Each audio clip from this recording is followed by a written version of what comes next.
Assalamualaikum warahmatullahi wabarakatuh. Jadi di video kali ini saya akan membahas tentang panduan penyelenggaraan PAUD berkualitas kemitraan dengan orang tua dan dengan dosen pengampu yaitu Ibu Maida Safita MPD. Jadi video ini bertujuan untuk menyelesaikan tugas final MK pengembangan program kerja PAUD. Baik, sebelum itu, perkenalkan nama saya Zulhulaifah dengan NIM 2102193. Saya salah satu mahasiswa dari Universitas UIN Araniri dengan Prodi Pendidikan Islam Anak Usia Dini. Baik, di slide ini saya akan menjelaskan tentang memahami kemitraan dengan orang tua. Di sini ada poin A, yaitu pentingnya kemitraan dengan orang tua. Nah, untuk kemitraan PAUD dan orang tua itu menjadi penting karena waktu anak itu lebih banyak di rumah dibandingkan dengan di sekolah. Nah, untuk satuan PAUD dan orang tua juga tidak boleh membiarkan ataupun perlu memahami bahwa pendidikan anak itu nggak boleh kita serahkan sepenuhnya kepada salah satu pihak. Nah, jadi setiap PAUD dapat menggunakan cara masing-masing dan mengembangkan kemitraan dengan orang tua.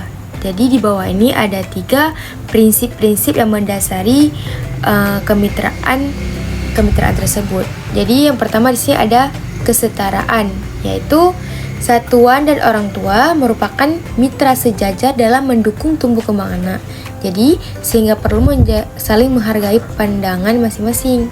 Gitu juga untuk satuan PAUD, tidak memandang status sosial, latar belakang pendidikan, dan kondisi ekonomi orang tua.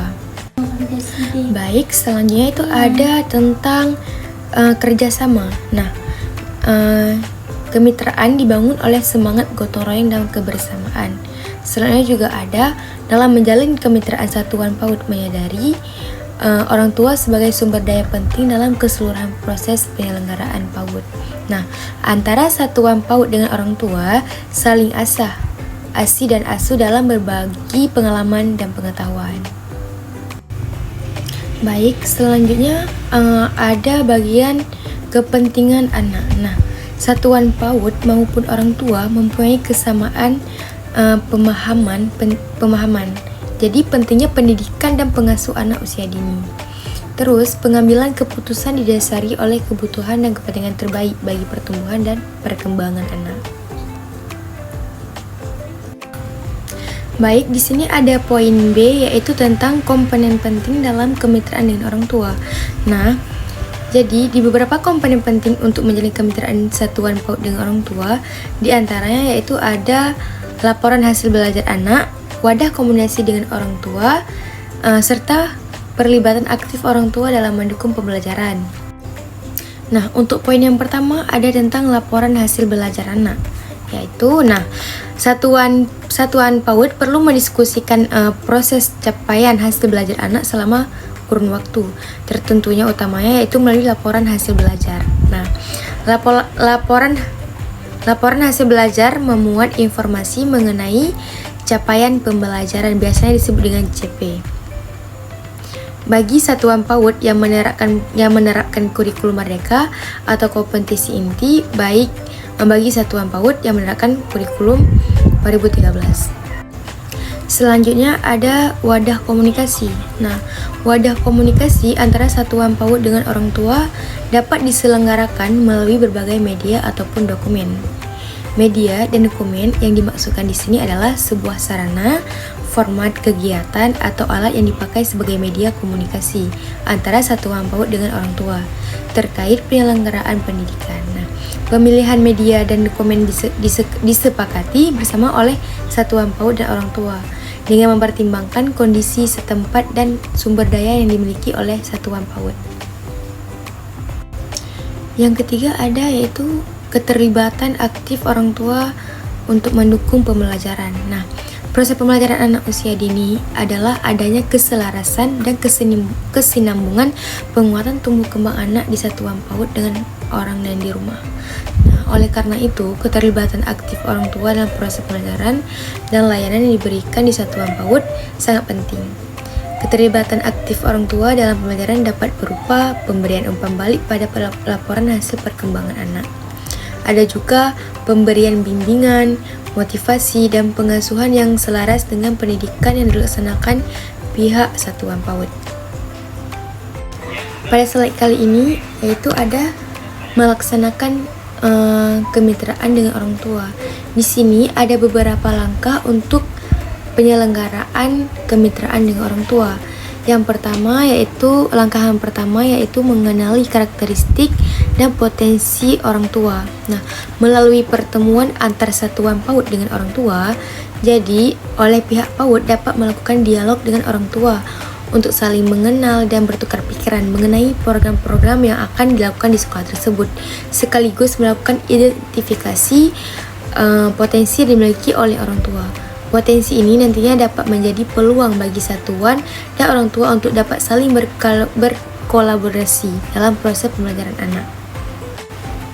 Baik, selanjutnya ada langkah yang kedua, yaitu menyampaikan rencana kegiatan di satuan PAUD kepada orang tua. Nah, penyampaian rencana kegiatan kepada orang tua ini penting dilakukan karena kegiatan anak di satuan PAUD itu lebih pendek dibandingkan di rumah. Nah, oleh karena itu, satuan PAUD perlu menjalin kemitraan dengan orang tua itu agar orang tua mengetahui proses pembelajaran dan layanan yang diberikan oleh pihak dari sekolah. Baik, selanjutnya ada langkah yang ketiga, yaitu tentang pelaksanaan kemitraan dengan orang tua, yaitu bekerja sama dengan komite sekolah, memastikan bahwa kemitraan orang tua itu terdapat dalam program tahunan sekolah. Terus melakukan evaluasi kegiatan kemitraan di satuan PAUD di sekolah tersebut dengan secara berkala, yaitu bersama orang tua atau komite sekolah. Baik, selanjutnya ada penyelenggaraan 3 komponen penting dalam kemitraan dengan orang tua. Nah, yang pertama ada penyampaian hasil belajar anak kepada orang tua, yang dimana oleh pihak sekolah membuat laporan tentang perkembangan anaknya, dan laporan tersebut diberitahukan kepada orang tua. Selanjutnya yaitu menggunakan media dan dokumen sebagai wadah komunikasi dengan orang tua, yaitu seperti membuat grup WA, membuat seminar dengan orang tua. Jadi di situ orang tua bisa mempelajari dan memahami tentang perkembangan anaknya. Selanjutnya yaitu ada tentang melibatkan orang tua untuk aktif dalam mendukung pembelajaran, yang dimana di sini orang tua juga melihat perkembangan sehari-hari anaknya, nggak cuma antar sekolah pulang. Jadi orang tua juga ikut memperhatikan perkembangan anaknya. Selanjutnya ada refleksi untuk perbaikan berkelanjutan. Yang pertama yaitu ada refleksi untuk perencanaan yang bermakna. Nah, kunci dari peningkatan kualitas layanan adalah terbangunnya budaya refleksi. Nah, melalui budaya refleksi secara berkala untuk satuan PAUD bisa melakukan evaluasi diri terhadap praktik penyelenggaraan layanan dan bersama-sama menentukan upaya apa yang perlu dilakukan selanjutnya. Nah, selanjutnya ada refleksi untuk kemitraan orang tua. Nah, satuan PAUD perlu merefleksikan kondisi nyata upaya yang telah dilakukan dalam mendukung pemenuhan kebutuhan esensial anak, sehingga dapat melakukan pembenahan yang berkelanjutan dan terintegrasi dalam siklus perencanaan berbasis data atau biasa disebut PBD, Satuan Pendidikan. Baik, untuk yang terakhir ada tindak lanjut dan rekomendasi. Nah, untuk satuan PAUD dapat membuat refleksi mandiri tentang kemitraan dengan orang tua, yang dimana yang sudah dipenuhi oleh satuan PAUD dan kebutuhan yang belum dipenuhi. Jadi, refleksi mandiri dapat dilakukan oleh kepala satuan PAUD ataupun oleh pendidik. Nah, bermitra dengan orang tua dan tokoh masyarakat setempat di sekitar lingkungan sekolah tersebut. Nah, selanjutnya juga satuan PAUD melakukan permutahiran dapodik secara rutin. Terus, satuan PAUD juga dapat melakukan bimbingan teknis dari pihak lain yang berkaitan dengan pencapaian indikator kemitraan dengan orang tua. Baik, terima kasih, sekian dari saya. Lebih dan kurang saya mohon maaf. Terima kasih sudah menonton. Jangan lupa like, share, dan komen di bawah. Lebih dan kurang saya mohon maaf. Wabillahi taufiq wal hidayah. Wassalamualaikum warahmatullahi wabarakatuh.